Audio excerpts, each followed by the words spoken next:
On March 11th, 2003, on the eve of the Iraq War, Larry King hosted a live debate among a group of Christian pastors and authors, and he posed the question, what would Jesus do in Iraq? The priest, Michael Manning, opposed the war with traditional Catholic doctrine of just war, calling on Christians to first search for peace. The conservative white evangelicals, on the other hand, and they were 3 out of the 6 guests on the panel, all urged support for the war. And therein, I want to argue today, lay the problem. It presented a vision of American evangelicals that once again reproduced a common, erroneous journalistic frame, one that constructed the definition of evangelicals as universally white and universally conservative. Thus, there were no black or Latino evangelicals on the panel.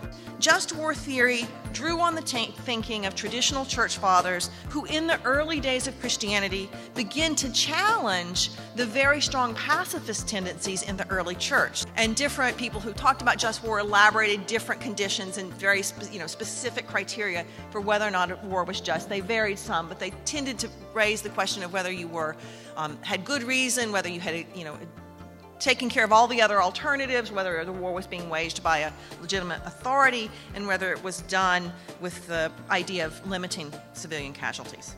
So in November 2002, so this is a few months before the war starts, but everybody knows the U.S. is about to go to war, a group of religious leaders in the United States and the United Kingdom, including a number of American evangelicals, black and white, issued a statement saying they were, quote, compelled by the prophetic vision of peace to speak out against the impending war. Relief workers and missionaries massed over the border in Jordan as the U.S. war began. They moved in behind the troops, bringing both humanitarian assistance and a gospel message, often through relief kits that were distributed to children. Operation Christmas Child, these packages given to children which have food, some clothes, but also usually a Bible or some scripture verses. In many Middle Eastern countries, the word American and Christian are seen as synonymous. And those angry with the United States might say, we can't do anything about the planes up there, but here's people, local Christians or missionaries, who are linked to Americans. And therefore they worried might be the objects of violence. The revelations at Abu Ghraib raise very particular moral and theological questions. It was, evangelicals across the spectrum argued, a question of sin.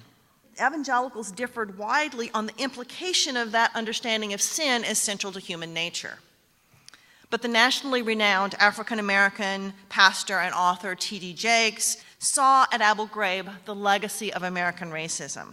A group of evangelical intellectuals and activists began the 2-year process of drafting an evangelical declaration against torture. We write this declaration to affirm our support for detainee human rights and our opposition to any resort to torture. Now, it bases its argument against torture on human rights ethic, but also on a commitment to, quote, the sanctity of life. Human rights places a shield around people even when, especially when, our hearts cry out for vengeance.